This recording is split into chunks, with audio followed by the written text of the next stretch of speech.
Hey, what up? This is Zach Guilford from Midnight Mass, and you're listening to one of my favorite podcasts, Pop Culture Pastor. Pop Culture Pastor. So, Cody, there's lots of rumors flying around. All the rumors. Rumors. You know me. I kind of dig rumors about spoilers sometimes, especially about comic book related stuff. Mm-hmm. And this may be a spoiler, but it's kind of mostly about a past thing. And the rumors that are flying around, unsubstantiated, I might add. Okay. No substantiation to these rumors. The rumors are, I feel like I should give a spoiler warning to this. Spoiler. Because it could potentially ruin a big surprise. But I feel like most people are going to think I'm crazy. Okay. Okay. Here's the rumor. The rumor is that Evan Peters' character from WandaVision, who was revealed to be Ralph Bohner. Yeah. That's what his name was revealed to be. Don't get mad at me. Get mad at Marvel. Is absolutely returning in some soon to be MCU item. And the rumor states that although the Ralph Bohner character was a front, he absolutely is a real character in the MCU that has yet to be revealed and was planned way back before WandaVision. And I'm just sitting here like, Mephisto watches back, baby.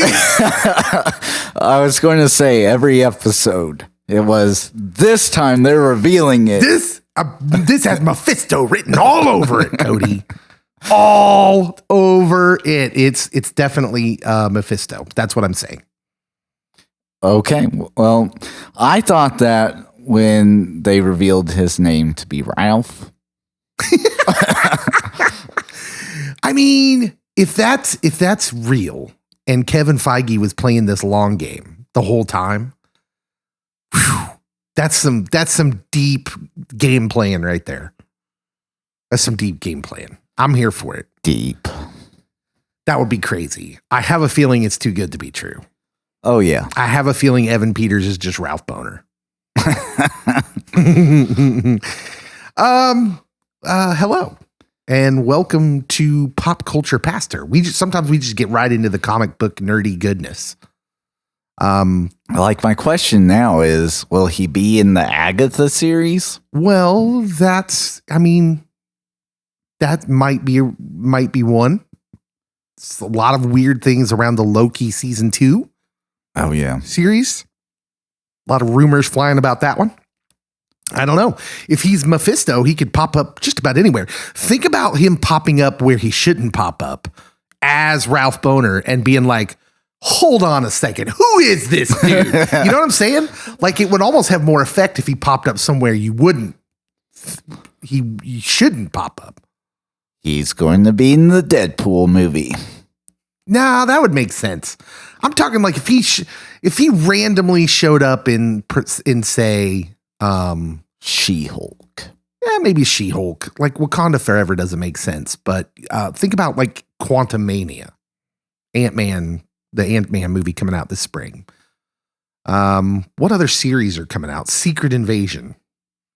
I don't know why he would be there, but yeah, definitely the Agatha series makes sense. Too much sense. Yeah. All right. This is pop culture, but we're not going to talk about that. That was just a lark. To start the spoilers. Speaking of which, this is Pop Culture Pastor.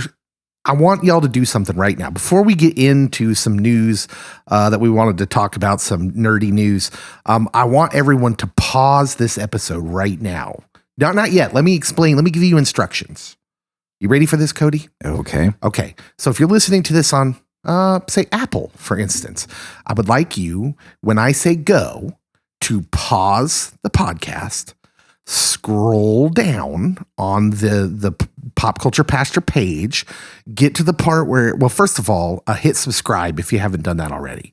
Then scroll down and hit rate and give us 5 stars, please. And then if you would like to give us a review and tell us like why you love the podcast, That would be great. It works doubly because it tells other people why they should listen to the podcast and it lets us know what we're doing well. So it's a double thing. I think on Spotify, if you're listening there, all you can do is give us a rating. I don't think you can review stuff. But Google, I'm not sure. But if you could do those things for us, that would be splendid. All right, get ready to pause. Go. All right, you're back. You did all those things. We're just going to trust you. I'm proud of you. Yeah, I'm proud of you too. That must have been difficult. All that lying. I can't believe you did that. How could you sacrifice your morals just because I told you to? You get an Air 5 from me. All right. Air 5, air guitar. Okay. All right. On to some news. Man, I can't see how Warner Brothers can keep taking L's, but they keep taking L's. I don't agree, but I'll wait to find out why I don't agree. Oh my gosh. Well, first of all, let's talk about Ezra Miller. Ezra Miller put out a statement here in the last 24 hours or so as we're recording this. In a statement provided to Variety, it said this, quote, having recently gone through a time of intense crisis, I now understand that I'm suffering complex mental health issues and have begun ongoing treatment. I want to apologize to everyone that I've alarmed and upset with my past behavior. I'm committed to doing the necessary work to get back to a healthy, safe, and productive stage in my life. Feels like a statement. The cynical part of you could say, wow, the Warner Brothers publicist did a good job writing that. The hopeful part of me, the non-cynical part of me, hopes that this is real and that he is actually seeking help, because I think this is what everyone feared was going on, was that, yes, he's clearly suffering from some sort of mental issue. And maybe, just maybe, this isn't just a front by the movie company and he is actually getting help. Do we think that? I hope so. Yeah. I don't know if I think it or not. I'm just going to say, if he is, good for him. Although our actions do carry consequences. Well, that's something else I'd iterate. Yeah, it's interesting because the Warner Brothers is already officially, this was an official statement saying that their relationship is at an end, that he will not appear in any more Warner Brothers things that he was originally slated to continue doing. And I assume that means as the Flash and in the Harry Potter movies, which he had a part in. So that's what leads me to believe that maybe this could possibly be a real statement, and hoping that Ezra gets the help that they need. Yes. And yeah, hopeful of that. Now, does that save the Flash movie? I don't even know. But at least I feel like if he gets some help and we see Ezra, like sometime before the film releases, he does some interviews or they do some interviews. I'm sorry, I'm still working on that. Yeah. I want to address him like he wants to. I want to address them like they want to be addressed. And so Ezra gets out there and Ezra's doing some interviews, and hopefully they are better. I'm really stumbling over that. That's hard for me. With Ezra, I don't think you have Ezra doing any interviews. I don't even think even if he gets help, I don't even maybe think medication. You have Ezra at the red carpets. You don't have Ezra out. Okay. All right. But what does that mean for the movie? That means they're trying to save face and actually get you to go watch it. Yeah. I don't know. Either way, the Flash movie still looking rough. And that was like, if you pull back on Warner Brothers week and say that was the good news, that's where we're going with this, because later, I mean, almost simultaneously with that news, Variety posted actually it's Hollywood Reporter. 2 different news outlets. Yeah, posted an interview with Dwayne "The Rock" Johnson. Okay, so we have differing opinions on this. Where Dwayne "The Rock" Johnson says it was him that split up Black Adam and Shazam so he could tell a Black Adam origin movie. Now, look, I know what you're going to say. You don't know what I'm going to say on this. Because you don't think that this is bad. I think this is terrible. So Dwayne "The Rock" Johnson, helps launch the Shazam movie because he tweets out something about Shazam. He was originally part of the Shazam talks. They decided they were going to split up Black Adam and Shazam. So then you have 2 separate origin stories where you actually get to know these characters distinctly before you have them meet up, and where everyone and their mom, and I mean everyone and their mom, was like, well, this is what Marvel did. They told separate stories and then they actually joined together. Okay, we did it. We have it with DC. Hold on. And wait. And can I rebut that point? Not yet. No. Not yet.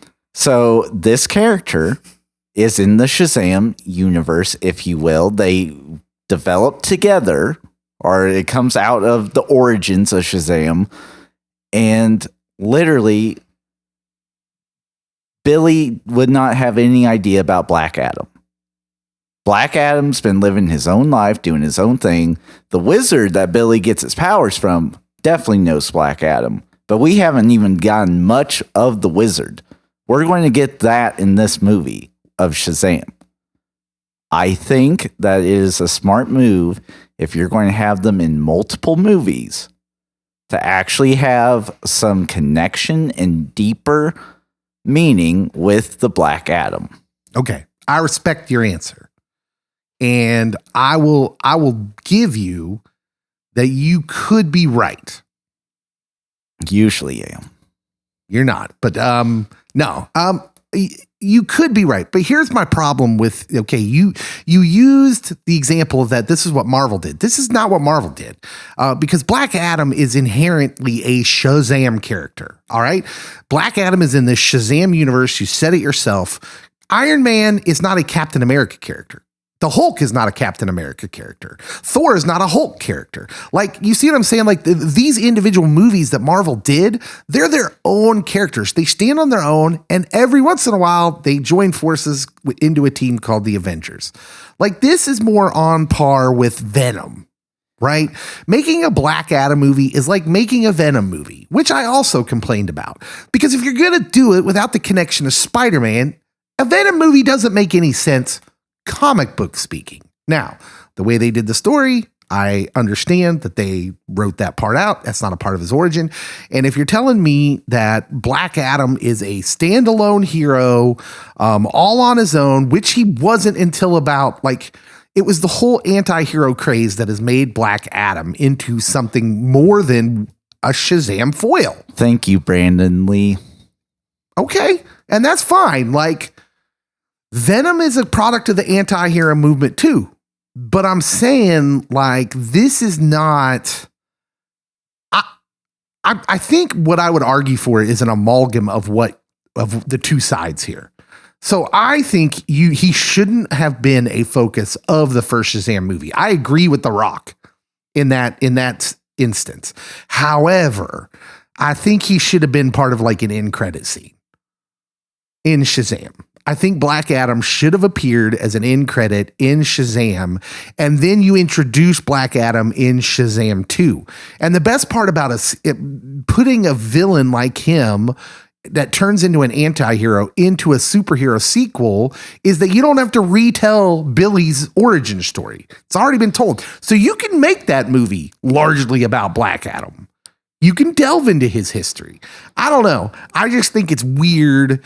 And like Dwayne Johnson's getting beat up on this by some comic book purists who are like, this is the same thing he did to the Fast and Furious franchise. He just wants it all to be about him. He wanted the Solo movie so The Rock could be The Rock.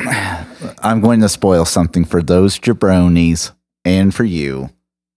Warner Brothers going to Warner Brothers because there's a deleted scene where Black Adam would have been introduced in Shazam. Okay, well then That is on Warner Brothers. Okay, well, and then that's fine. Warner Brothers is going to Warner Brothers. I can't stop them. I'm saying, but this is not the only evidence either, because The Fast and Furious franchise should have ended after 1. even in what we've seen so far from the movie, how come The Rock just looks like The Rock wearing a Black Adam costume? That's not Black Adam. That's not how he looks in the comics. He has hair, bro. You telling me in today's day and age we couldn't put hair on Dwayne Johnson? Why does Dwayne Johnson play Dwayne Johnson in every movie? Because Dwayne Johnson is that epic. I agree. I happen to like Dwayne Johnson. I'm just saying it seems like it's more about Dwayne Johnson being Dwayne Johnson than being Black Adam. I'm saying there's evidence there to make that argument. That's all. I will hold out my rebuttal until the movie drops because I think you're going to be like, wow, Pierce Brosnan did a great job. Wow. All these characters are going to be amazing. First of all, Pierce Brosnan always does a great job. I will say it now. I'll please say that before the movie, and I will withhold final judgment till Black Adam comes out. I am hopeful that it's a engaging story and it doesn't need the Shazam base foundation to tell that story to make it interesting. I'm hopeful for that. I am excited they reshot the post-credit scene, which tells me Discovery has finally entered the picture. Oh, so that's recent news as well. Yep. Okay. That's good. That's good. The hits kept coming though for Warner Brothers. As the other big rumor this week, it's funny how these all happen all at once. And it's funny that Henry Cavill, the big rumor was that Henry Cavill was going to show up at Comic-Con, San Diego Comic-Con, announcing a new partnership with Warner Brothers and for him to be Superman forever and ever. That was like the rumor. And then it didn't happen. And now there are all sorts of rumors that Henry Cavill is joining the Marvel Cinematic Universe. The first rumors were that he was in talks to play, was it Mr. Fantastic?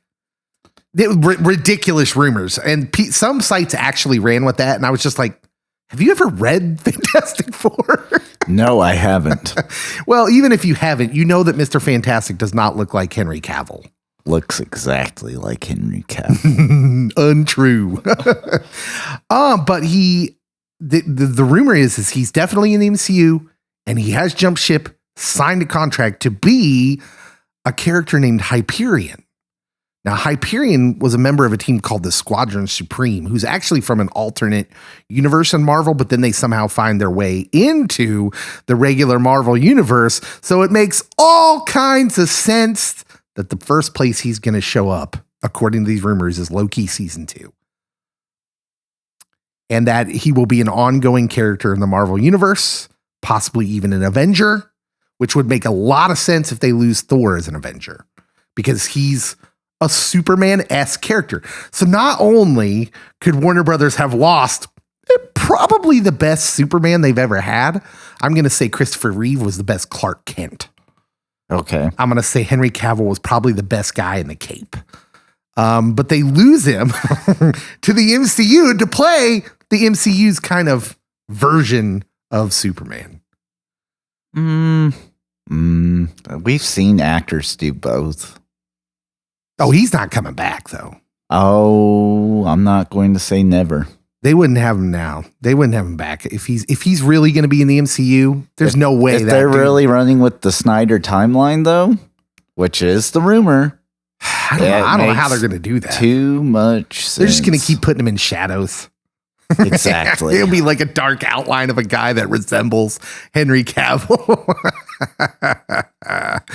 Oh, so we'll see. We'll see. There were a lot of rumors flying this week, and that always makes you take it with a grain of salt when that happens, because you're like, there was so the Scoopers, that's what you call them, that group collectively known as the Scoopers. One of them like flamed out this week and then just started like mass tweeting everything that they had heard Noise. as kind of like their glorious, like the end of a fireworks show when you just launch everything you have left. That was sort of what he did.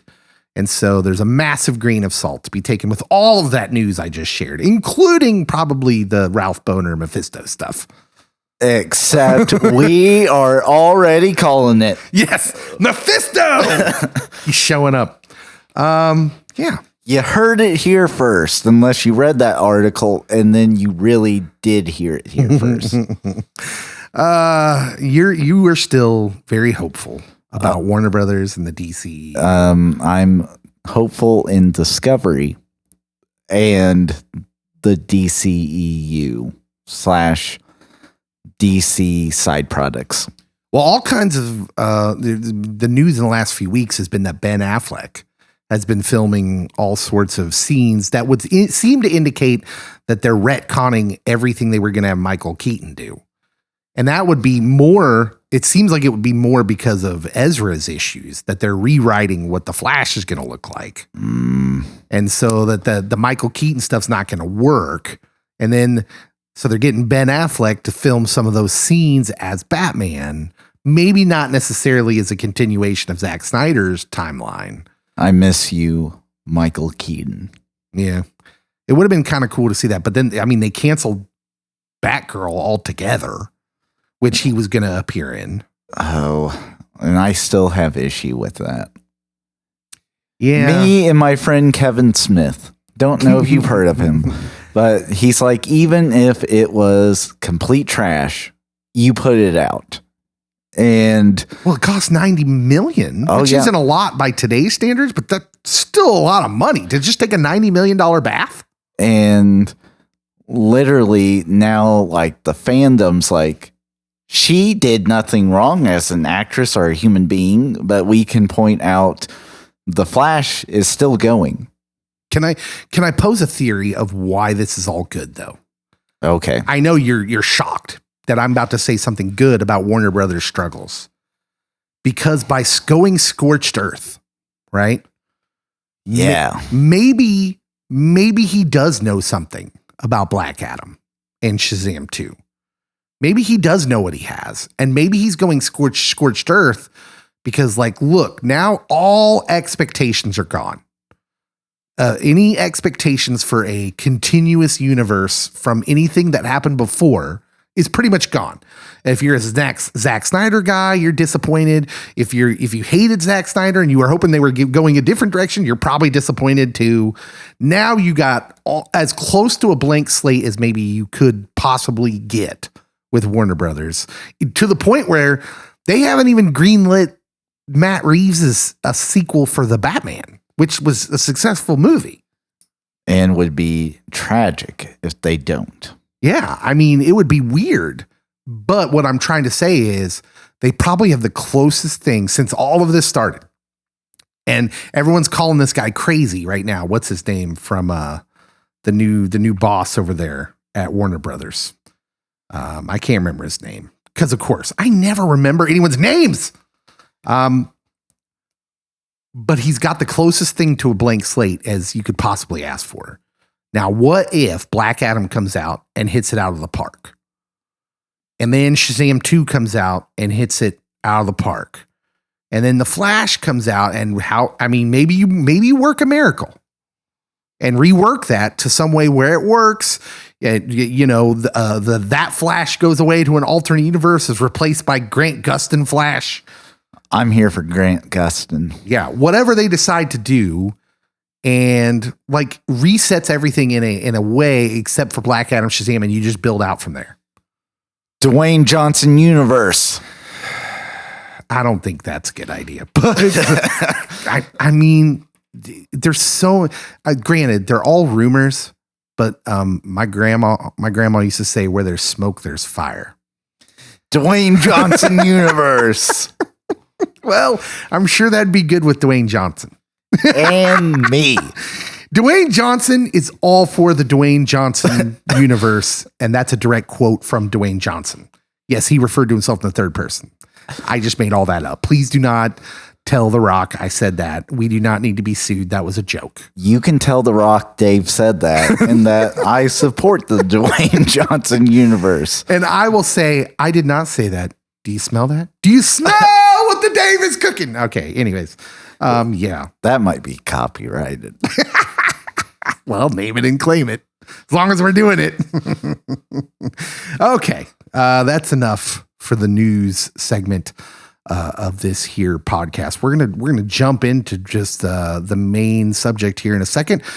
Please take a moment, refresh your snacks or your sodas, and come on back and we'll talk about this is going to be a pop culture lately episode. Yeah, just kind of what we've been into in the recent times as far as what we're watching, reading, listening to, whatever. We're free to talk about whatever we want. So come back for that. You're listening to the Pop Culture Podcast. We'll be right back. Pop Culture Pastor Podcast. You're listening to the Pop Culture Pastor Podcast. There's a difference. It's rough, man.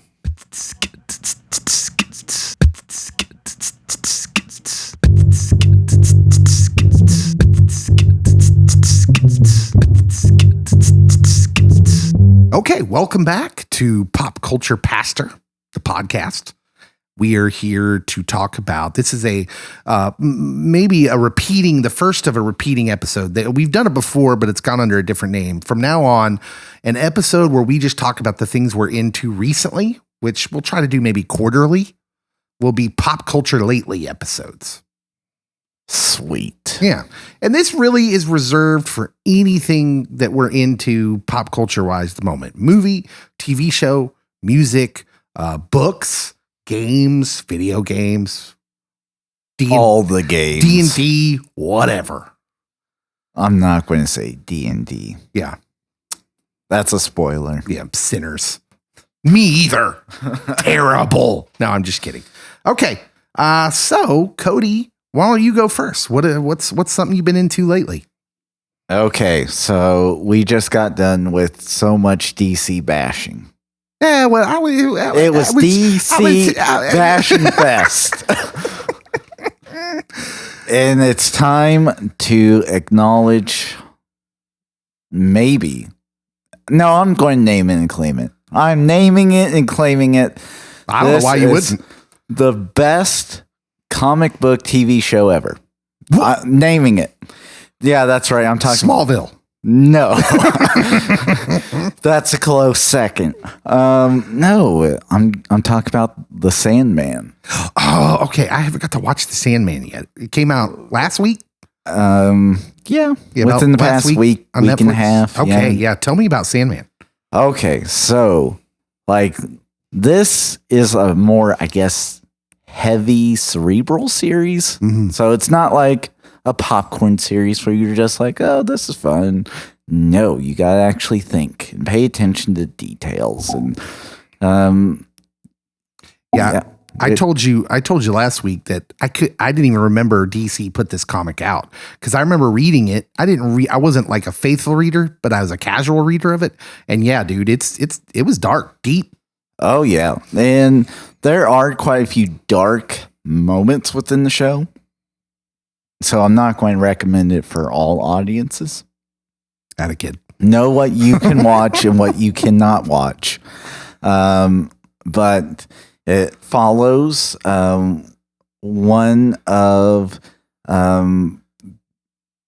this like cosmic sibling group by the name of Dream, aka Sandman, aka like I want to say his name might have been Morpheus. He had like 5 names in the show, and it was hard to keep track. But they introduce a lot of cool characters in it. And maybe my favorite episode, you get introduced to his, I want to say it's his older sister, Death. Mm-hmm. And Death, oh my goodness, like there might be some great theological talking points, and we might have to revisit Sandman. Yeah, I need to watch it for sure. And this is always, okay, so it was a weird comic book written by Neil Gaiman, who we've already established maybe one of our great American folklore kind of builders, right? Oh, yeah. Just wonderful writer. And yeah, I can remember when this comic came out. Man, it's been so long since I read some of these that I was struggling to remember what it was. But I do know that I think this is pretty much the initial introduction of John Constantine into the DC world. Even though this isn't really connected to the DC world, it's not at connected. Large. Yeah. But they kind of steal him. And then change him to Johanna Constantine. Well, that's right. Yeah. In this series, they've made John Constantine Joanna Constantine. Or is it Johanna? I don't know. You watched it. How'd they pronounce it? It's Johanna Constantine. Oh, okay. Boy, they just went the whole route and tried to make her own standalone character. Played by Jenna Coleman, by the way. Phenomenal actress, Doctor Who fame, and a couple other big shows, but we'll go Doctor Who fame for me. And the guy that they got to play Dream, Tom Sturridge, has a really cool voice. Mm-hmm. Like, I could just listen to Tom talk the whole episode and be happy about it. The interesting thing about Tom is he was roommates with a couple other young struggling actors. One by the name of Robert Pattinson, and the other one by the name of who was the Amazing Spider-Man? Andrew Garfield. They all lived together before they made it big, and now they're the Sandman, Spider-Man, and Batman. Yep, it happens. Oh man, the guy that plays Corinthian, he's phenomenal. You get Patton Oswalt quite a bit. Gwendolyn Christie as Lucifer Morningstar, and any scene with Lucifer Morningstar is important. Yeah, they're clearly playing around with some biblical stuff. Oh, there's a lot of biblical stuff because you get a conversation about the Almighty Creator, and the cosmic siblings are like eternal beings that never end. And so, there's quite a few of them. Some of them are tricksters. So be aware. Very cool. Yeah, I'm excited to watch it. I haven't had a chance yet. And I mean, people are raving about it. It was like Netflix's most watched show. And like most hours consumed within a 3-day period. And that's saying something. How many episodes was it? Was it 10? That seems like a lot. Yeah, I think it was. I'm gonna attempt to binge it. 10 episodes, and some of that most of them are around 40 minutes. Some of them are an hour. Just, here's the reason I haven't watched it yet. My wife's gonna not be into that show like that, and so I have to. So there's always something I like to watch something right before I go to bed. So I will probably start binging an episode of The Sandman every night before I go to bed. I will tell you, first episode starts off very slow. Yeah, that's okay. I don't expect the sand. See, some people get all, especially with the like Disney Plus shows, Marvel shows, they get all bent out of shape because the first episode was pretty slow. It's like, yeah, it's called character building. And there's a lot because... yeah, you'll just have to watch it. I'm not spoiling anymore. Okay, good. Yeah, no spoilers. I think we all want to check it out. Hey, listeners, let us know. Are you watching The Sandman? Have you watched The Sandman? Are you planning on watching The Sandman? And would you like us to do a review on Pop Culture Pastor on The Sandman? That would help us out. Sandman. I just don't know what the interest level is. I assume, judging by all the talk that's out there, that a lot of you are probably watching it. So, also, it has sparked a bit of a Constantine battle, but that's for another episode. I'm sure it has. I'm sure people are deeply caring about it. Okay. The first thing that I would like to talk about is there is a show that my wife and I kind of stumbled upon that we are watching. It is on Peacock. Of all channels, of all streaming networks. It's a show called The Resort, starring Kristen Milioti of How I Met Your Mother fame. She was the mother. Oh, Yeah, appeared in the last couple seasons of that show. And William Jackson, who was in The Good Place as Chidi. Bill? Yes, Bill Jackson. Nobody calls him that. Nick Offerman also appears in this show. And this is here's the description. An anniversary trip puts a marriage to the test when a couple finds themselves embroiled in one of the Yucatan's most bizarre unsolved mysteries from 15 years prior, involving the disappearance of two young adults, a murder, and a once-in-a-century hurricane. With everything connected, solving the crime requires unraveling some of life's biggest questions. This is from a guy named Andy Ciara.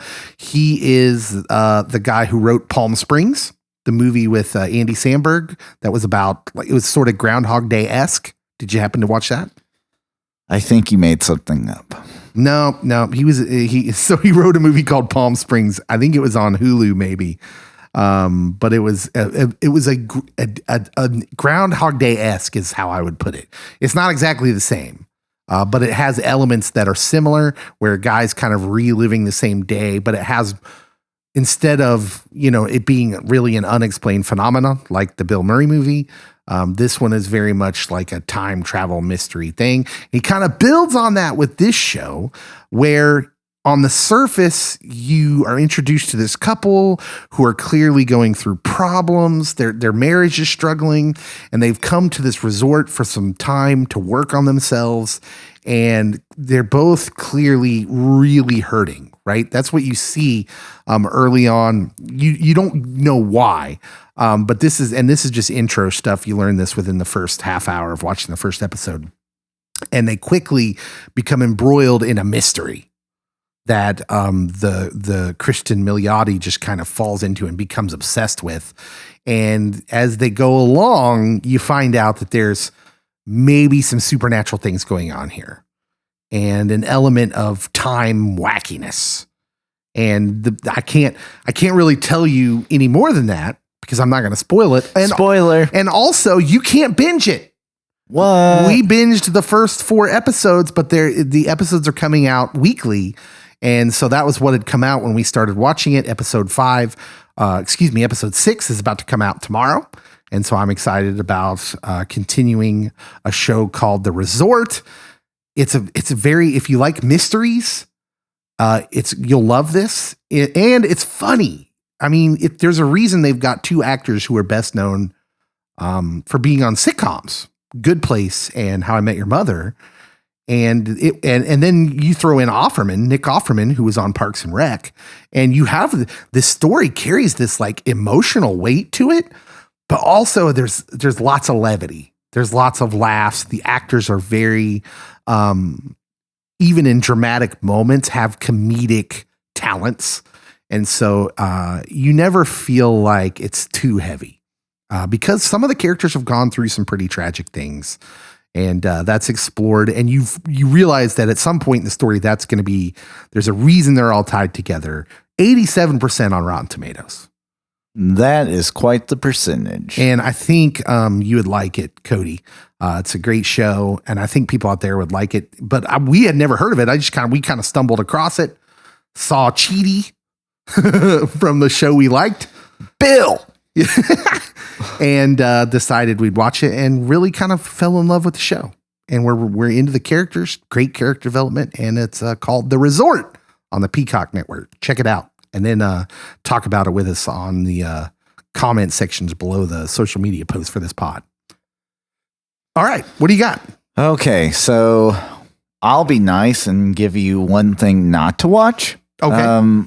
And I won't spend much time on because I actually have a show for you to watch.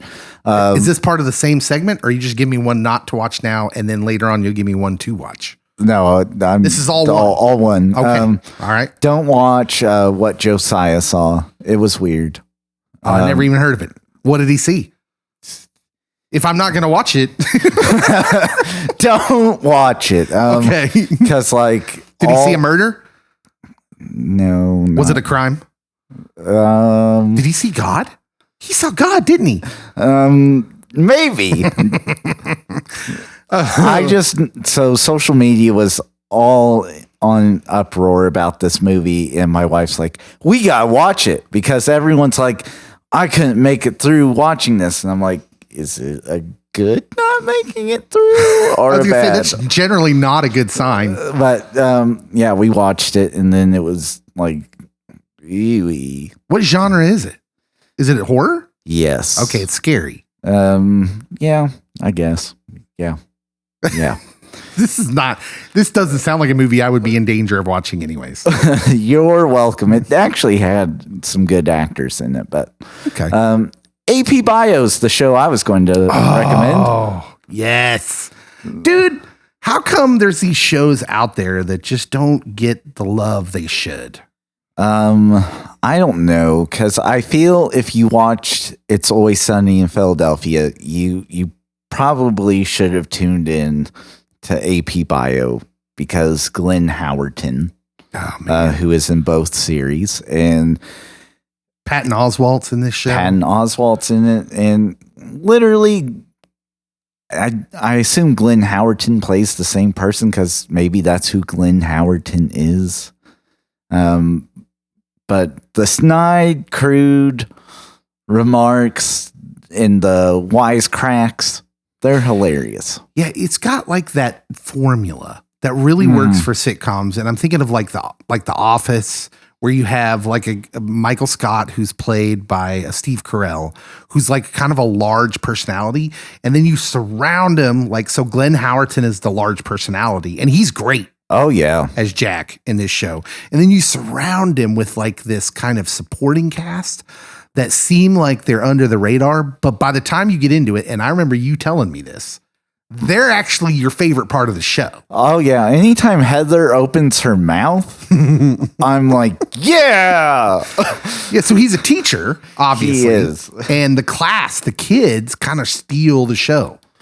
Some of them. And then randomly, some of them are replaced and you don't get an explanation, because it's presented that it's all within the same school year. Yeah. Well, the weird thing about this show is, okay, so it starts on NBC. I mean, it starts as like a network show, I believe. Yeah. And then it gets canceled, I think, after its second season. Mm-hmm. And then they bring it back for Peacock to stream on the Peacock network. And I was glad they did, because my wife and I were fans. We're fans of AP Bio. And I did not watch It's Always Sunny in Philadelphia. That's not a show I've watched, but I love Glenn Howerton in this show. So he was fresh for me. He's not like playing the same character. So for me, there's a difference between him and Dennis Reynolds, but he, especially with him being a Harvard grad / professor at one point in this show, compared to Dennis, who just is some guy that grew up in Philadelphia and owns a bar. So, but there is some unique religious themes within certain episodes of the show, which I found very intriguing, especially considering the house he lives in is just like plastered with the Virgin Mary all over it and baby Jesus, because why not? And you get some great cameos within the show, including the last season when you meet his dad. Spoilers. So, yeah. Check it out. It's all on Peacock. You can binge it. I actually stole one of Jack Griffin. That's the character Glenn Howerton plays. I actually stole one of his lines for my youth group. I know you're side eyeing me like right now. Like, what do you say to your youth group? I actually, when everybody's talking at the beginning of youth group, I actually used the line, "Okay, if we could all begin to start shutting up. If we could all, let's all begin to start shutting up, please." I stole that line, and so the youth group thinks I just thought of it all on my own, but I didn't. I stole it from AP Bio, which they wouldn't know because they wouldn't watch it. But I was picturing you just throwing an apple and missing the trash can completely. Everyone is judging me now. It's like, you're a youth pastor and you tell your kids to begin to start shutting up. Like, yes, I do. You work with kids long enough. They find it endearing. And they also shut up. It's amazing. It's amazing that if you can relate to them, it actually works. It's good stuff. So yeah, don't watch what Josiah saw. Watch AP Bio. Well, and you're welcome. I do like the fact that we've both brought out a series, a TV show that maybe you hadn't watched. I mean, AP Bio is good. It's really good, and it deserves to have a bigger following than it has. But but it doesn't. And so, like, I like that we both presented shows that, like, hey, so The Resort only has 5 episodes out, and it'll be 6 episodes when this episode drops. But you can binge, part of it. And then AP Bio, they've got, 4 seasons? Yep. So, I mean, you can just binge through the whole series of AP Bio. In fact, I think I'm due for a rewatch of AP Bio because I've only watched it one time through. It was fun. Yeah, it's good stuff. I like a good, funny sitcom. My next thing is going to be kind of weird. Okay. I'm actually going to give one of my youth kids a shout out. Shout out.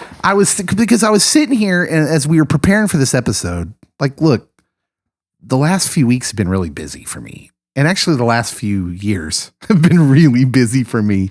So it's kind of strange that I do a podcast for pop culture because I don't get to take nearly as much of it as I would like to.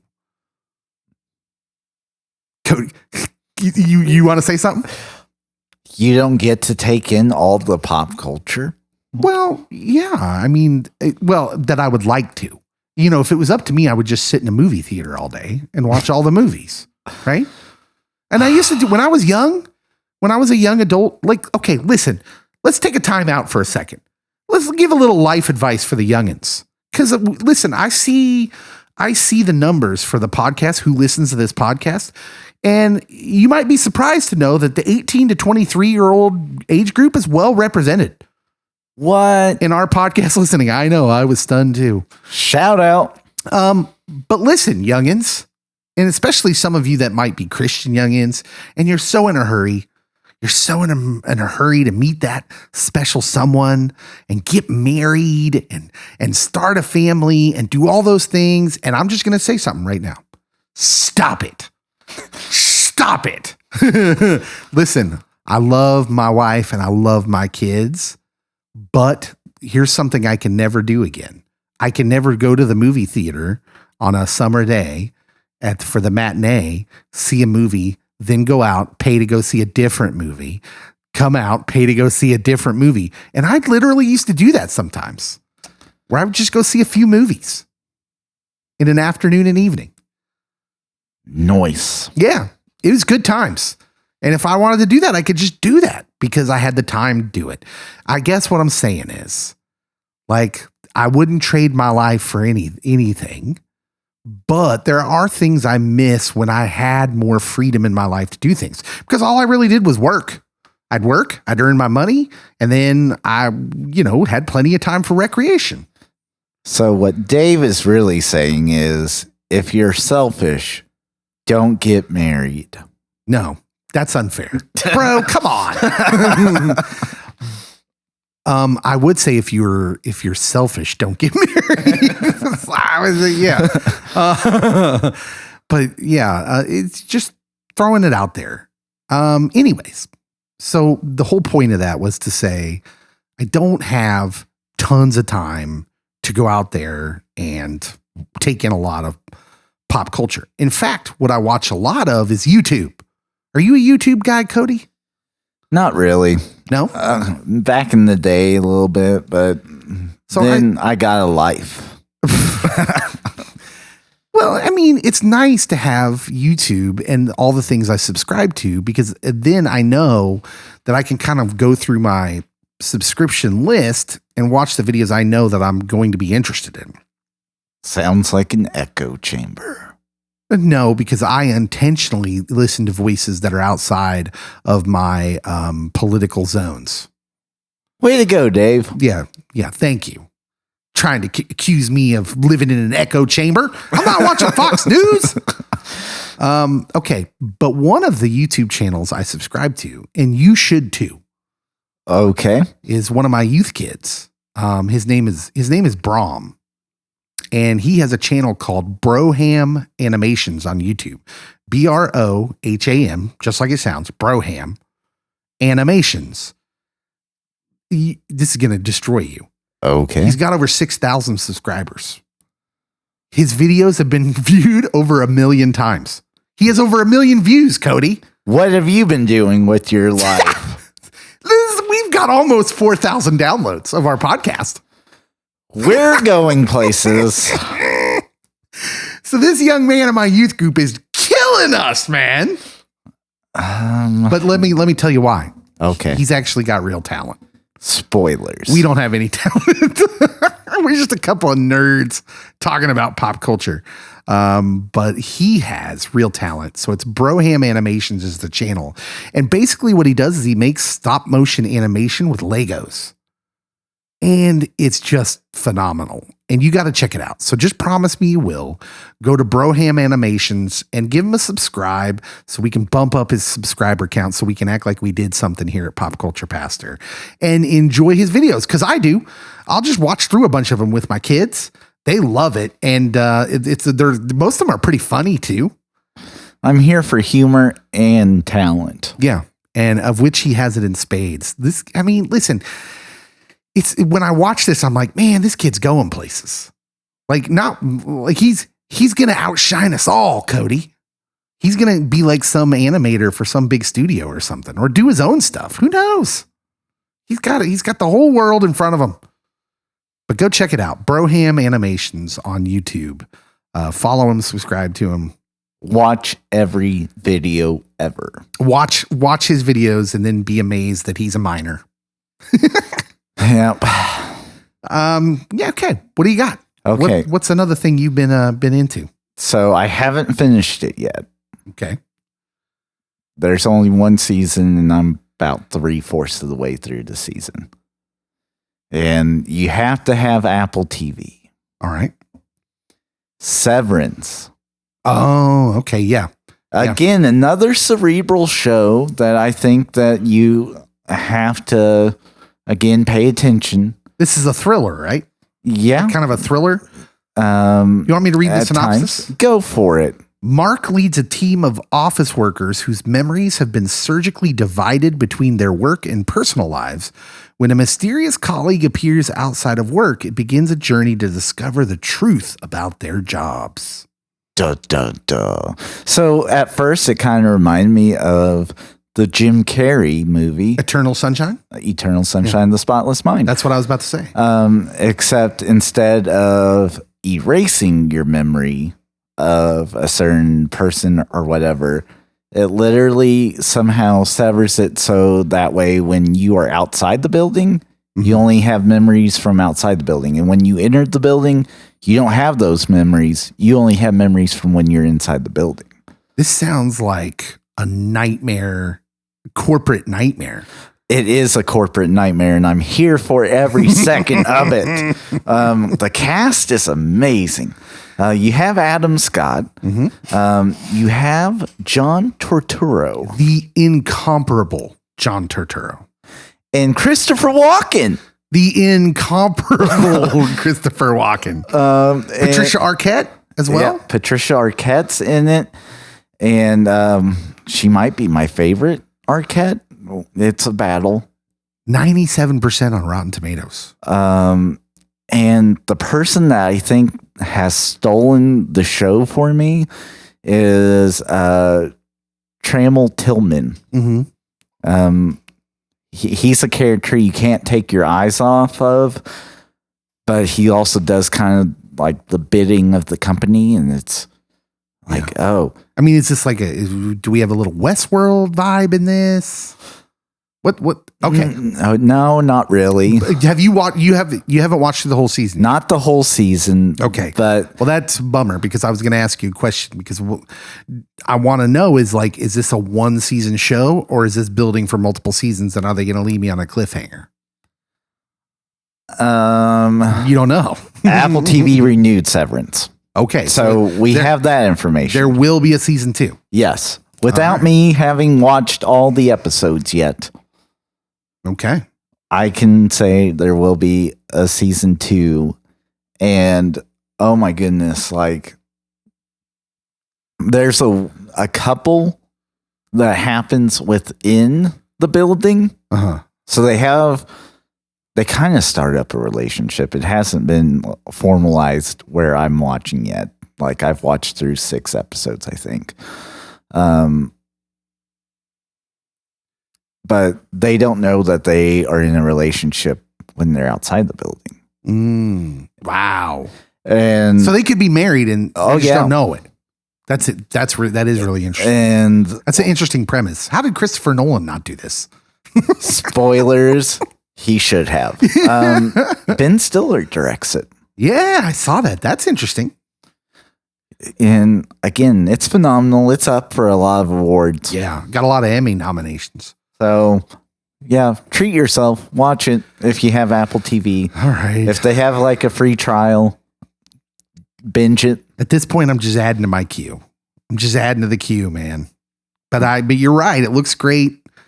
It's got, it's winning. It's probably going to win a ton of awards. So I feel like I got to watch it. I'm giving it all the awards right now. I need to watch it before the next season of Ted Lasso drops. Like there's things that are going to drop. They're going to take my attention away from it too. So I got to watch it soon.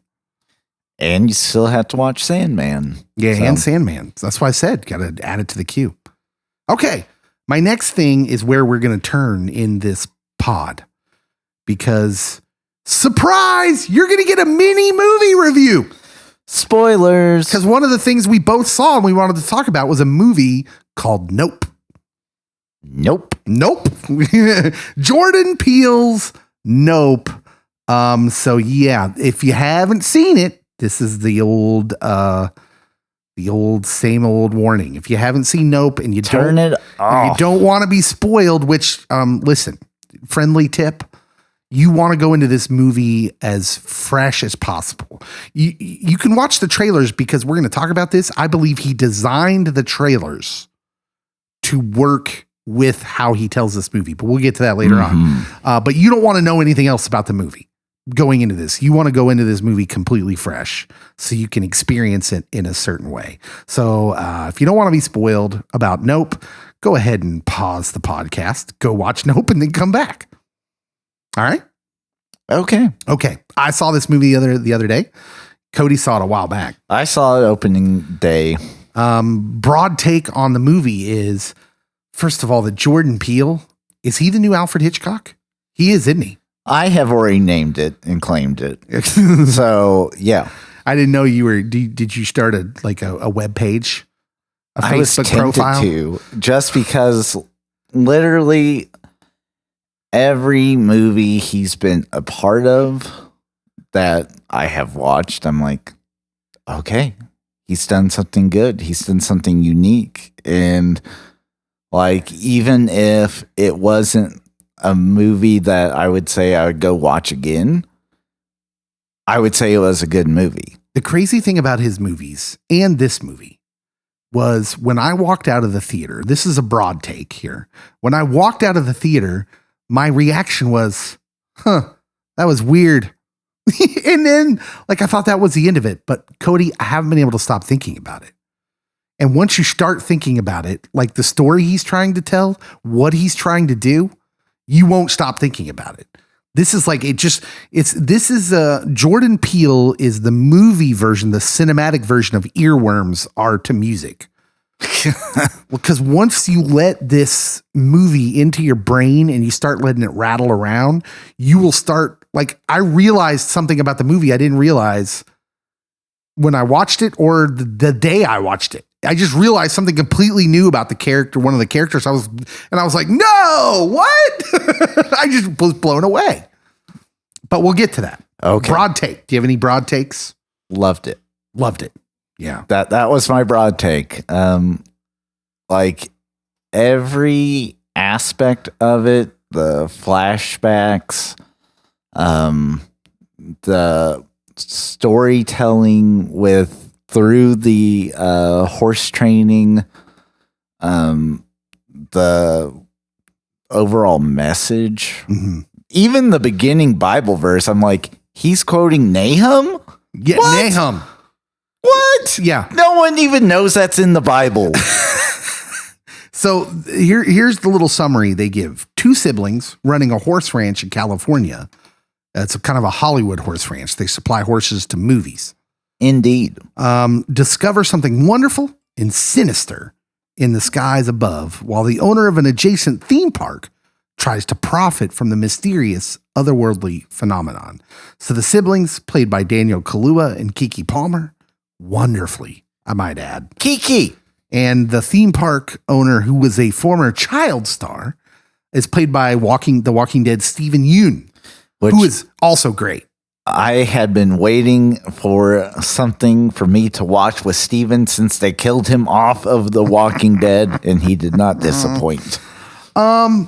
Oh man. Okay. So how do we want to talk about this? I don't want to talk about like this the same way we've talked about other movies. Yeah. Because to talk about our favorite scenes is to kind of miss the point, because what Jordan Peele does.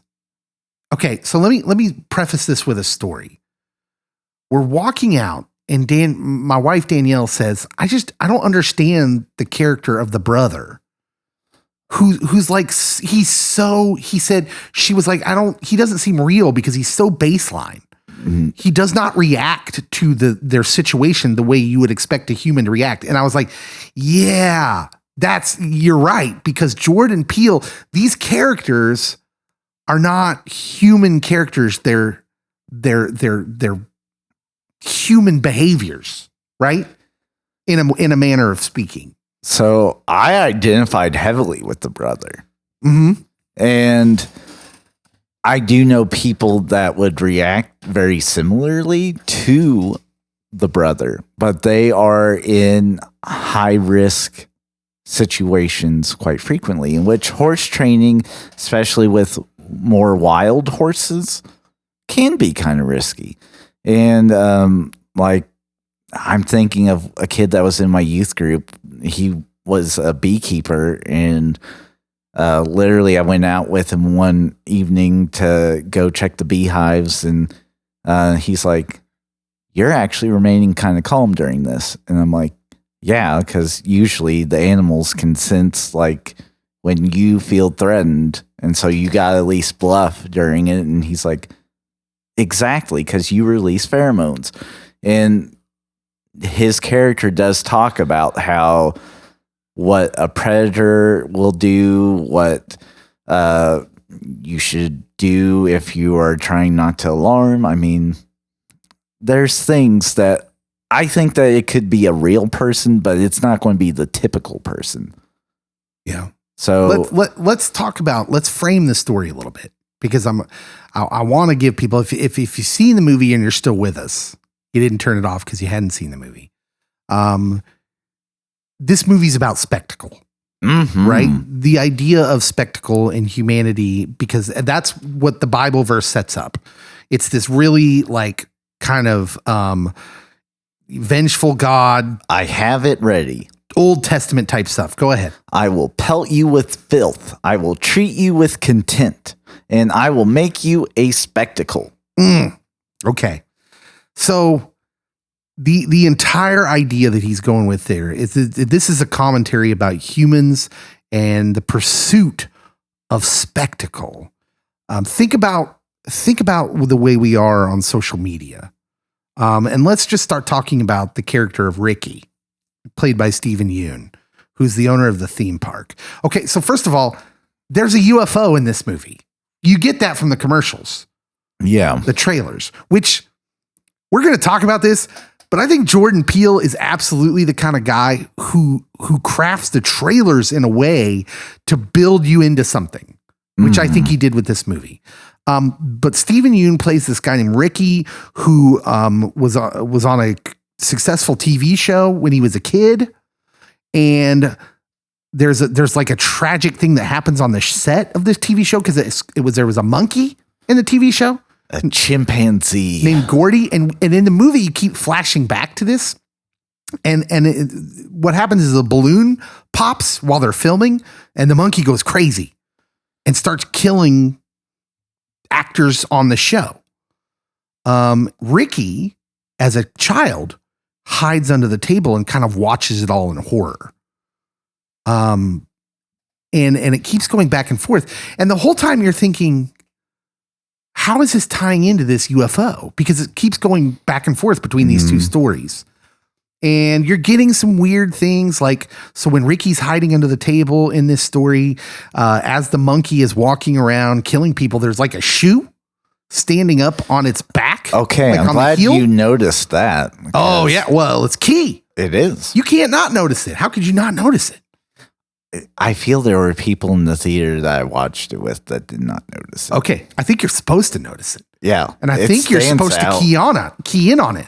And I kept waiting for the explanation of like, okay, what's the connection between this weird UFO and this story in the past with this monkey going berserk and this shoe doing supernatural things? Very supernatural. Now I'm going to tell you again, the shoe is simply balanced on the heel. And you may be asking yourself, Dave, that's not necessarily supernatural. And I would say, yeah, now I could tell you you're correct. That you could balance a shoe. Yeah. So he's sitting under this table while Gordy the monkey is attacking everything and killing people. And the character of Ricky is a stand-in for humanity. Because this is what's crazy is he's fixed. He's kind of transfixed on this shoe. They keep showing the shoe. He's clearly looking at it. And when the monkey finally spots little Ricky under the table and comes for him, he can't take his eyes off the shoe. He's not making direct eye contact with the monkey who's pissed off. Yeah.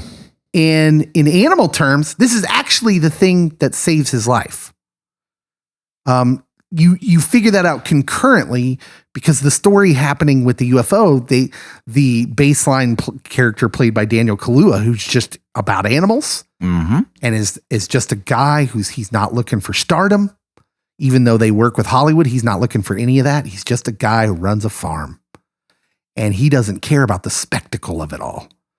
And about the same time you're realizing what's going on with young Ricky, your Daniel Kaluuya's character is figuring out that, hey, this isn't a UFO. This is not a flying saucer. This is an animal. It's a creature. It's a beast. And when you don't care about the spectacle of it, he realizes it's just an animal. And if it's an animal, we can break it. Right? Just like you would a horse. And then there's a biblical theme running through here that he doesn't mention, but that humans have dominion over animals according to God. Well, so that's kind of a theme that plays throughout the 3 movies that he has made. But it's when humans begin to think that they are God, they replace themselves or replace God with themselves. That's the downfall within his movies. And it's a theme that others have picked up upon. I'm not giving this to you from like, oh, I picked this up instantly. No, I mean, I picked up some of it, but then there's also like other agencies. Even Collider has an article about the biblical themes of Jordan Peele's movies, in which is amazing.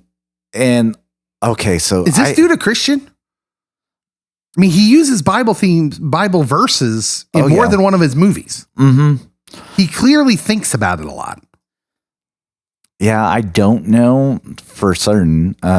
What I do know is like, so the scene of the TV show where the chimpanzee goes bananas and starts killing everyone and everything.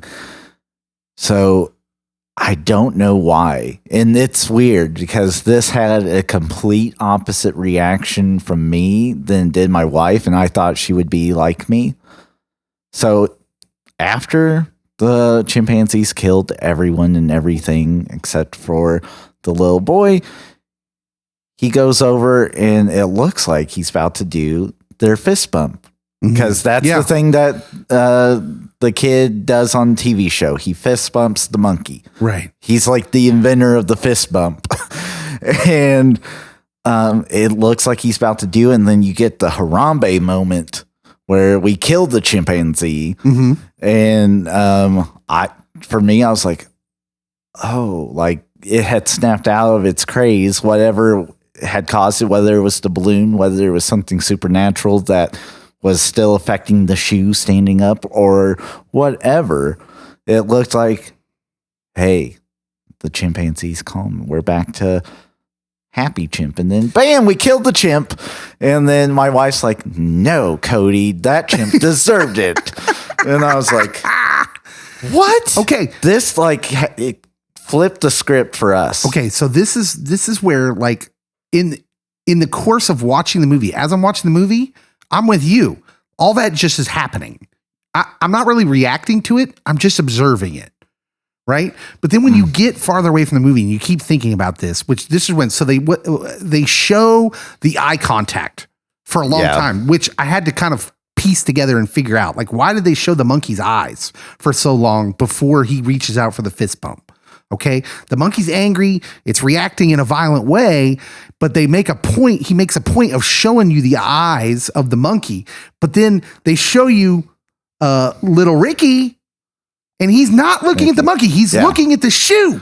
As one would. Because the shoe is just balanced on his heel. And it's a shoe that doesn't look like it could balance on its heel. Yeah. Like you think, oh man, what is happening? There's something to do with the UFO in this story from the past? No.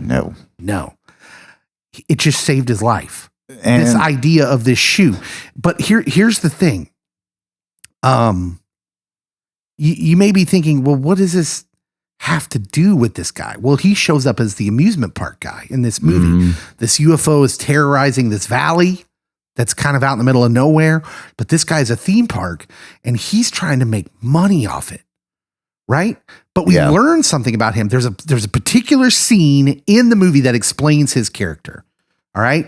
And it shows you what this delving into the past is meant to be. Instead of he lives through something traumatizing with this monkey gone berserk. But instead of doing what it should do, which is to say, I just got really lucky. Yeah. I survived by the grace of the Almighty. He starts feeling special, that somehow he was the one left unscathed. And he does something interesting. He starts to he starts to make money off his trauma. Oh, yeah. Well, so he's got this hidden room in his place. This was weird. And again, watching the movie, I was like, why would he do this? He's got this room with all this like memorabilia from that show. And the two main characters, the two horse farmers, ranchers, immediately recognize as like, oh, yeah, this was the show that had that really tragic thing happened. SNL did a skit about it. Yeah, they make a reference about SNL doing a skit about it and like saying like Chris Kattan was the chimpanzee. You never hear him say it, but the way they're talking about it is like, dude, why do you have all this? This is weird. Like, dude, you lived through this. And he says something. He says, yeah, people pay to come in here. He says, I'm letting you in for free. One couple came in here to like, I let him spend the night in here for like $3,000 or something. And if you watch, you'll see the different reactions between the siblings. Cause, the brother literally just has this peculiar look about him and like, why are you entertaining this guy, sister? Yeah. And the sister's just has this weird, odd fascination. Like, oh yeah, I remember this. And she keeps egging him on to tell more. So Jordan Peele does this wonderful thing where these characters are like actually stand-ins for some sort of human behavior. Right. And so I'm getting texts now. Sorry, I forgot to put my phone on silent. They're not like nuanced, complex characters like humans really would be. Instead, they're stand-ins for some sort of behavior. So the siblings, the horse ranchers, the brother, we've already said, is this really kind of baseline dude. He's not about the Hollywood spectacle. We've said this movie's about spectacle. But the sister, she's all about the Hollywood spectacle, wants to make it big in Hollywood, doesn't want anything to do with the horse ranch. It's just a means to an end for her. Yeah. Meanwhile, the brother is all about the ranch and only about the ranch. It's his life. Like their first scene together, they're at a Hollywood studio in This does a callback and does a good job for future elements of the story. But like she talks about their ranch being like part of history of film, and she's going on about it, and she also is running late to it, like way late. Mm-hmm. And he's just focused on the horse. He's all about the horse. The horse gets spooked because it sees its own reflection in like this mirrored bulb. You don't make eye contact. Yeah. And again, although you do need to be in the line of sight for a horse. So Jordan Peele, the horse rancher folks. Yeah, Jordan. I learned that lesson the hard way when I was 5 years old. I got kicked by a horse. Don't be behind it. And don't be directly in front of it. I was behind it. And I put my hand on his rear parts, like right by his leg. I patted him. Nope. Yep, and it kicked me. That's a rookie mistake. Yeah, I know. Well, I was a city boy. But you have these two characters, and then their neighbor in this valley is this former child star who went through this tragic situation. Because, but hear me on this part. So he's monetizing his trauma. Oh yeah. Where do we see this? It's everywhere. We see this all over the place on social media. We live in a victim culture. We talk about this all the time on the radio show, especially where we try to make hay off our victimhood, off our trauma. Because why? Because we seek to not monetize it, but commoditize it in a way for ourselves. If we can turn it into likes, that's like, oh, people care about me. It pays to be a victim in this current generation or whatever, but does it pay? Yeah. And because you have to literally be a big spectacle about it to get people drawn in, and you have to be over the top, and you have to be a showman to get people's likes and views.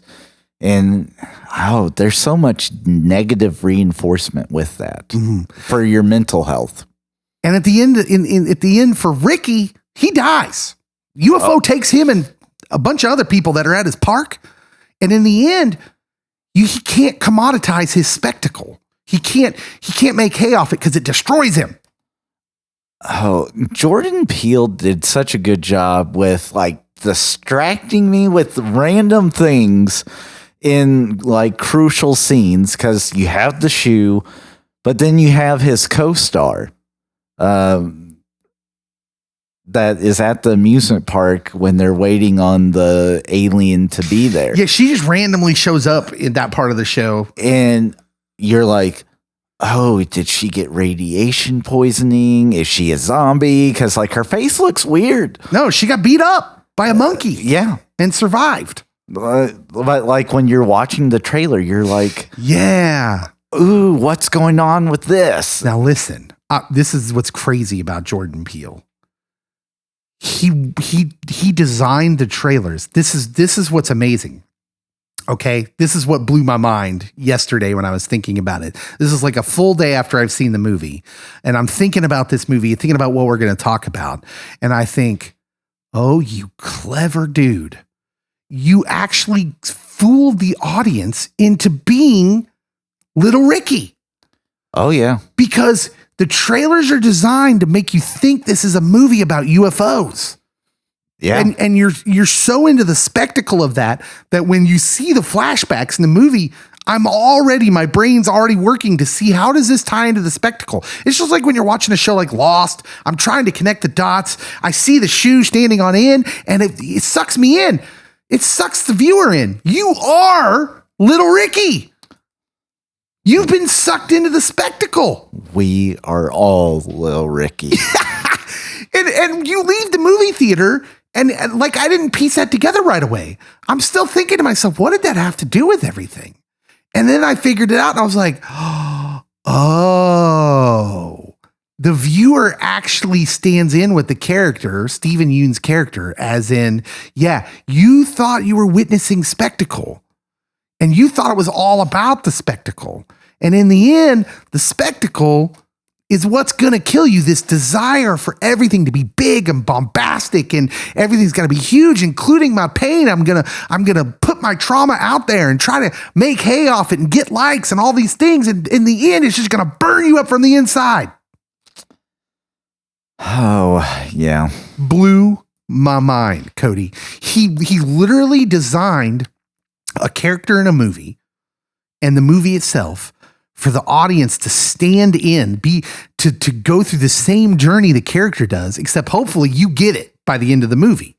You'd be like, oh, what was that shoe about? It was about nothing. It was dumb luck.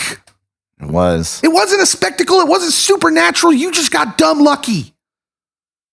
You weren't a victim. It wasn't a tragedy. You just got super lucky and other people got unlucky. People die every day. One day you will die.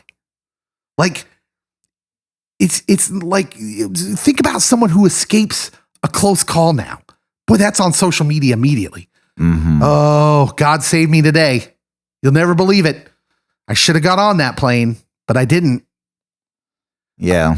It's a story that we try to make hay off of and spectacle and things like that. Oh, I almost died. I should have died. I almost fell. If I'd have fallen 2 inches this way or 2 inches that way, I'd be dead. It's a spectacle, but it's not. It was just dumb luck.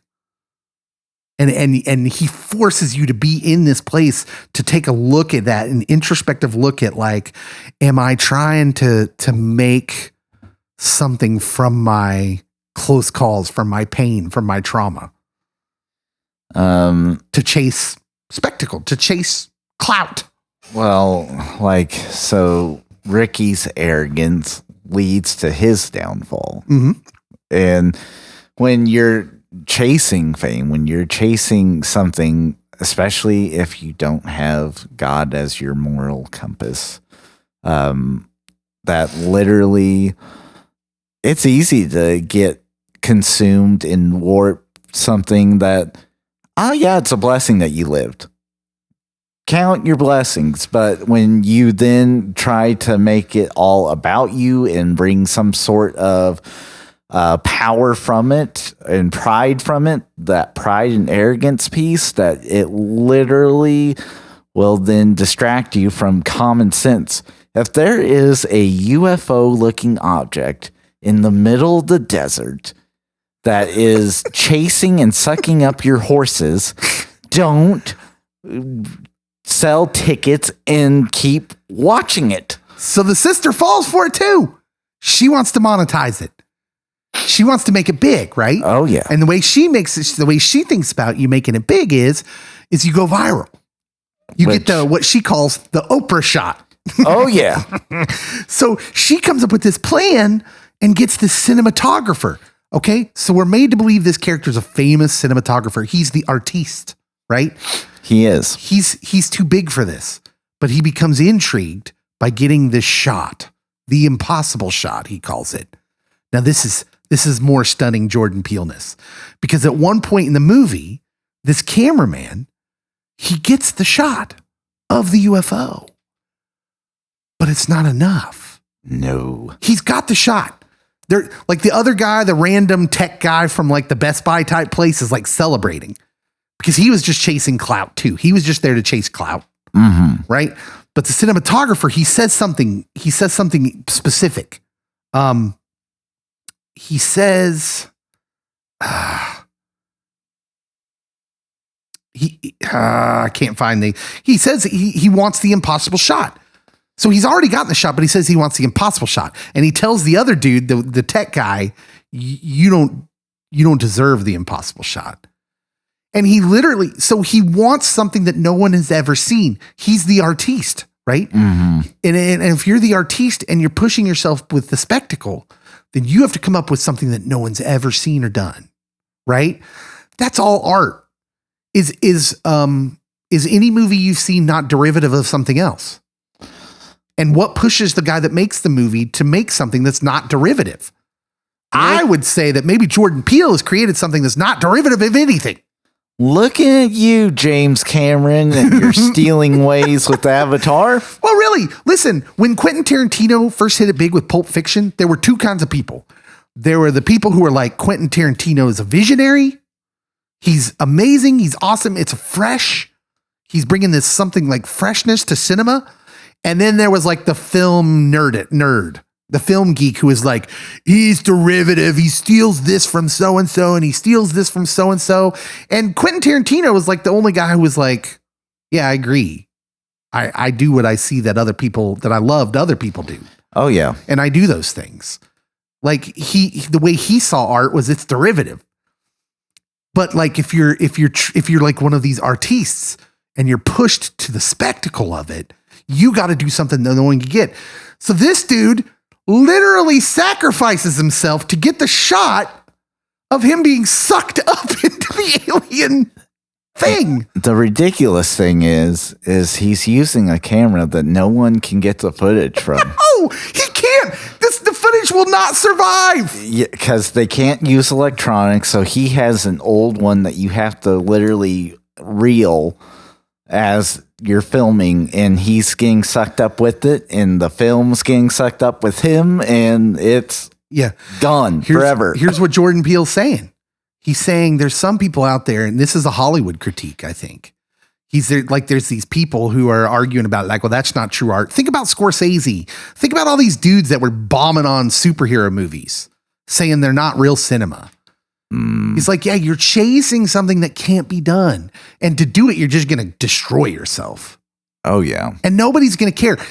In the end, it's not going to be, no one's going to see this thing that you want to create. You know why? Because nobody wants that. We want derivative. Yeah. We want the things we like. We talk about the greatest story ever told a lot because we're pastors. And we talk about how, like, really, we tell that story over and over again. It's our favorite story to tell.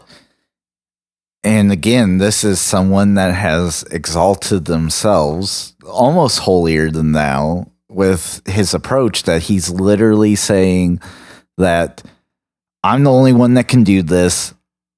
I'm the only one that's worthy of this. And it consumes him. It literally consumes him. Yep. It literally consumes him. Man, this is so good. This movie, I think this movie's a masterpiece. I loved it. It's a masterpiece. Let's talk about the two main characters. Emerald, played by Keke Palmer. Keke, who should just get all the parts. I want more Keke. She's amazing in this movie. We've already kind of described that she's kind of the stand-in for your more normal type. Oh yeah. Gen Z type person. She just wants to get famous by any means necessary. And she doesn't necessarily want to put forth a lot of work. No, she wants to go viral. She wants to do like this happenstance sort of way. Mm-hmm. And as she's doing this, she's put into this situation with this UFO, and she kind of has to make a choice at some point where her brother actually appears to sacrifice himself. Yeah. And we'll get back to that because I think it's unclear. But in the end, she faces the same decision that a lot of the characters face. Do I keep chasing this weird spectacle of fame? Like this weird thing that I'm trying to chase after, but she sees it killing people. Oh yeah. And in the end, she figures out, she's like, oh, no. The only thing that matters is the people I share life with. Right. One of the weird things that just stands out in my mind is like, so he's wearing a jacket from the Scorpion King, which is a movie that they were hired to work for. And then, something happened. They got rid of horses and it became camels. The Hollywood little Easter eggs in this movie are wonderful. Oh yeah. And serve a purpose, by the way. Oh, yes. And the amazing thing is at the very end, because Keke's character does have a thing where she's like, I wasn't even asked to help with this. And this would have been a huge deal for me to be able to help you guys with the Scorpion King. But at the very end, she's at the amusement park. She has put in the coins. She has made sure that the camera's going off. she's getting impossible footage, Mhm. and then they don't go back for it. Yeah. They literally leave the photographs there, Mhm. and she has her Oprah shot. Yeah, she did. She ends up getting the shot, but she didn't care anymore. Like, let's talk about the brother, Daniel Kaluuya's OJ. So as we said, he's super baseline to the point where, like I said, my wife came out of the theater and I couldn't really explain it either. Like how is he so baseline? No human would be like that. When confronted with a UFO, no human would do that. But he does, because he doesn't care about, life's not about spectacle to him. And so he figures out that, like, hey, this isn't a flying saucer. This is literally a creature. And he sees it as an animal. Yeah. Because what is a UFO if you don't care about the spectacle of the UFO? Mm-hmm. It's just either a machine or it's a breathing organism. Which, there's a scene when he's in the truck overnight and he's like, nope. And I'm like, that's me. I'm not going to, like, I'm literally saying nope and not getting out of this truck, and I'll just stay here. Yeah. Yeah. Which I think is, again, very counterintuitive with the culture, just because usually you're told you gotta go do this right now, or you gotta go live in the spectacle, live in the moment, and you can take a step back. Okay. I thought of something very specific with that part. We live in Kansas. We do live in Kansas. Some people call this area Tornado Alley.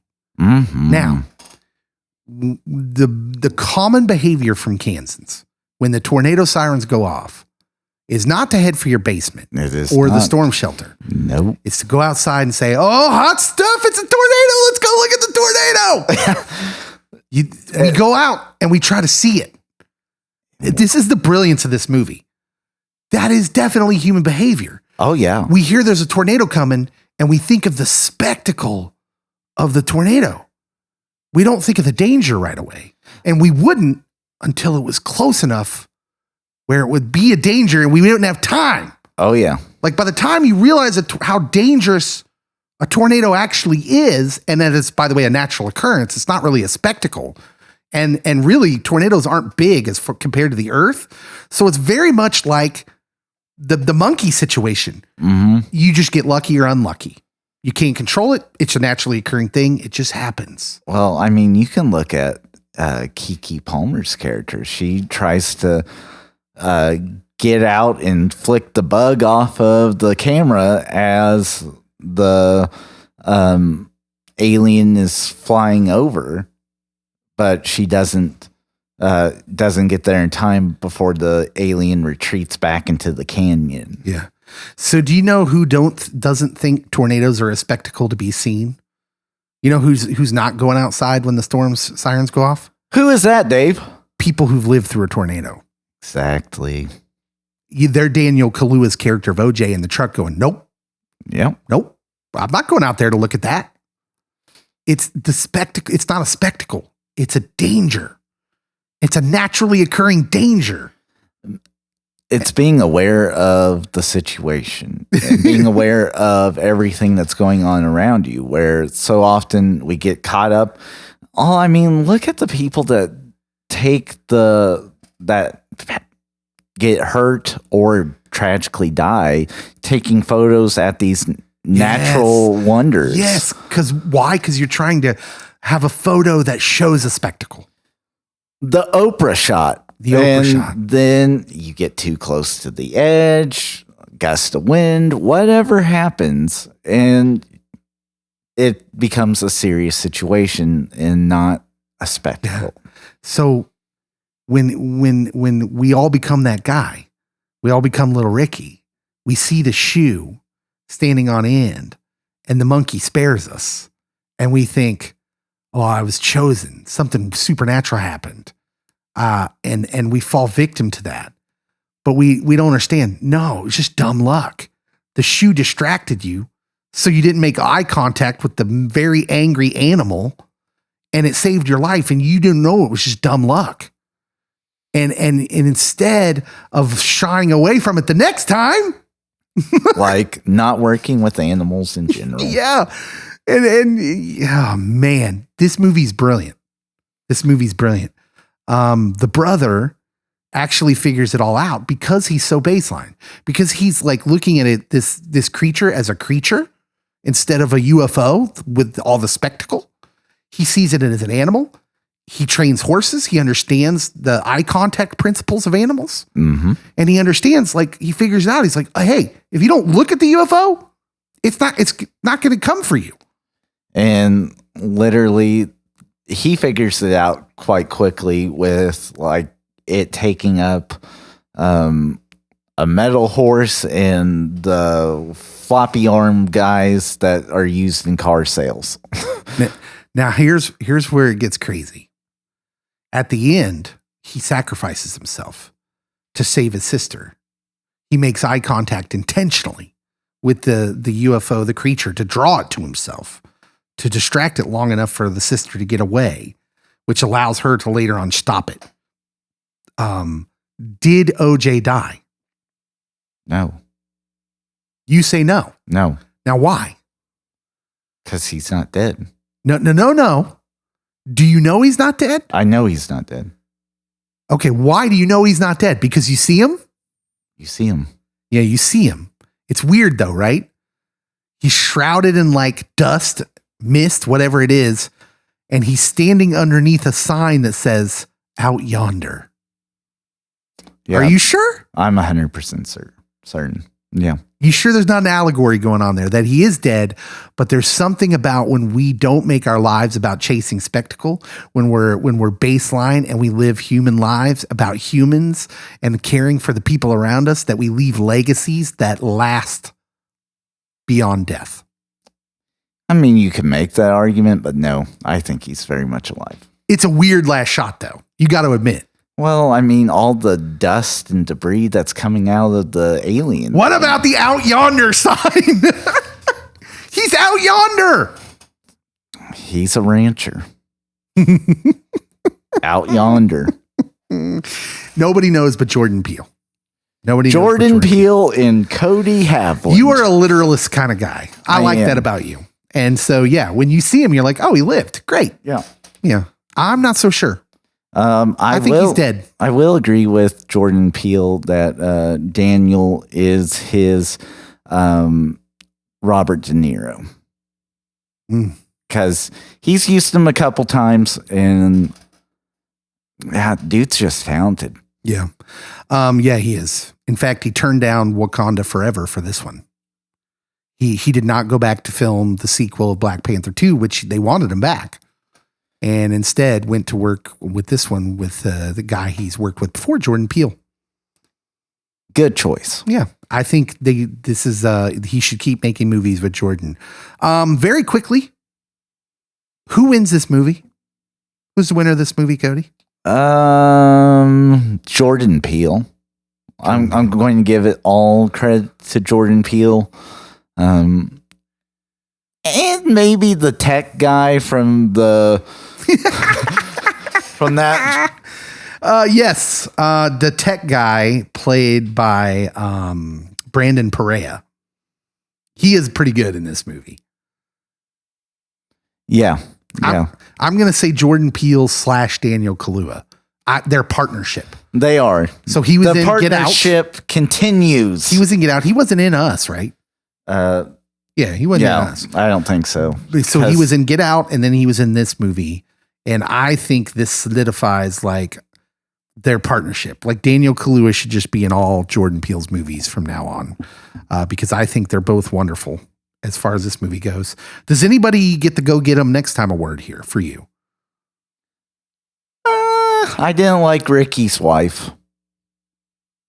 That was it. Harsh, man. Like her character was not in many scenes, but was kind of like just very grating to me, just because she's all about the spectacle. As well. Okay, but like, who's that guy going to attract? Because the character of Ricky, he doesn't love anybody. No, he's not capable.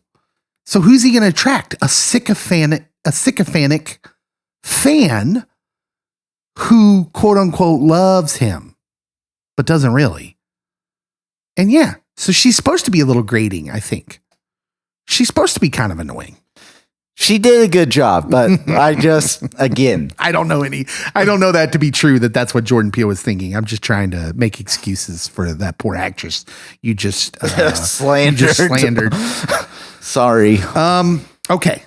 The bottom line question.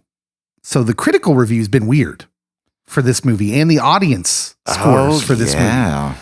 It's been up and down. And depending on who you ask, it's either Jordan Peele's best movie or it's Jordan Peele's worst movie. A lot of people saying it's his worst movie. They're jabronis. So you've already kind of led us on your answer. Is this Jordan Peele's best movie? Yeah, I'll go with it. Get Out was probably my favorite up until this. Us.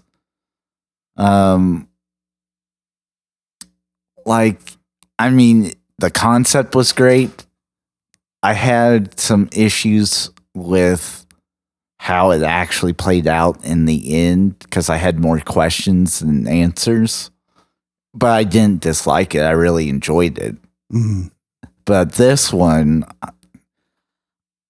again, it's not a light movie to watch. You actually have to be paying attention. You actually have to think about it, and you will keep thinking about it even after you left the theaters. So when you text me, that was weird. I'm like, yeah, that was my reaction. As I was walking out of the theater, I was like, that was weird. Dave's going to think about this more. That was it. That was my reaction. I have not stopped thinking about this movie, and I'm still trying to process it. I'm still trying to process this movie. I think it's his best movie. All of his movies have had a deep thing in the movie, but I think Get Out and Us, it was simpler. Like you didn't have to do that much digging to get at what Jordan was trying to say, like what his commentary was. This one, I think you're going to be digging for a while. You're going to be digging into the characters because I think each character has their own little commentary in this movie. Heck, I even think like the shoe has a commentary. Oh yeah. Like what is it? What's nothing? It's like, look, we talk about tragedy and the definition of tragedy a lot. Because even Christians try to join in on the victim culture. And to a Christian of all people, if you believe the Bible, then there's nothing that could happen to you that's tragic. Nothing. There's no such thing as tragedy in your world. Yeah. And oh my goodness. Just think about if you left the theater fixated on the shoe. Yeah. Like you missed a whole movie. And like some of us do real life get fixated on the shoe for the movie, but like whatever it is for us in our real life settings. When I left the theater, I was like, what's the shoe about? But that's the point. The point is like, it's about nothing. Sometimes you die when a nickel falls into your skull. Yeah. You get unlucky. Things happen. Your time is your time. It should lead you to the same thing the Bible leads you to, which is you're not promised another minute. Yeah. Live life to the things that are important, like the brother. Oh, Jordan's a Christian. I'm convinced. This dude reads the Bible and thinks about it deeply. The Paul brothers or brother that did a comment on it, I was like, he was talking about you. Logan Paul, YouTube star Logan Paul, tweets after the premiere of this movie, like after the debuts, that this is Jordan Peele's worst movie. I don't get it. It's like, bro, it's literally about it's about spectacle. Like, dude, of course you don't get it. The forest for the trees. This dude. Yeah. Because, I mean, literally, that's how he gets into the public eye is just spectacles on YouTube. Yeah. And that's how he loses his. So he has a brief connection with Dwayne "The Rock" Johnson. spoiler, will come full circle with Dwayne every episode if I can help it. Yeah. But Dwayne stops it because he films in the suicide forest in Japan. And he catches or films a dead body in the suicide forest in Japan. Again, the spectacle and monetizing over the spectacle. And the spectacle this time is real life and loss of life. Mm-hmm. Here's what Logan Paul doesn't get, and a lot of people. This movie's about Logan Paul. It is. This movie's about the Kardashians. This movie's about that family member who posts on Facebook at the anniversary of every loved one you've ever lost. Like, this movie's about all of that. It's all of that. This clout you're chasing, this spectacle you're chasing, this victimhood you're chasing, all these things you're chasing, and all of it's just random to us chance, but it's not, because we're temporary beings and you're wasting time. You are wasting time, and you thought you had more because you were special, like little Ricky. And it turned out that the monkey didn't kill you because you just got lucky. And then you went back to the well, and then it killed you. This is us. This is us. Oh, this movie is fantastic. Nope. It should win all the awards, and it won't. I mean, with the genre he's in, you don't usually get serious cinema. Yeah. And yet each of his films have a deeper message, a deeper underlying tone with it. And this one, again, continues the Jordan Peele legacy. Yeah, it's great. So good. This has been solidified. I will see anything Jordan Peele does. Anything. All of it. I will now watch everything Jordan Peele puts out. No questions asked. Mm-hmm. All right. Thank you so much for this. Turned out to be a long episode because we were going to do a mini review of Nope, and it became a long review of Nope. We didn't even hit all the categories. But it's just a fantastic movie, and you should go see it. Tell us what you thought of Nope. Tell us anything we might have missed, of which there's probably lots. That's the best part about this movie, is it's super layered. Tell us the things you noticed about it. Tell us what you've been into pop culture wise. Pop culture lately. What have you been into recently? Let us know in the comments below the social media posts for this episode. And lastly, thank you so much for listening. Make sure, and a great way to help us out is to share it. If you love the podcast, share the posts that we make for the podcast episodes. And then don't just share it. Say something. Say, hey, man, I really love this pod. I think you'd love it too. Here you go, my social media friends. Thank you so much for listening. We'll see you next week.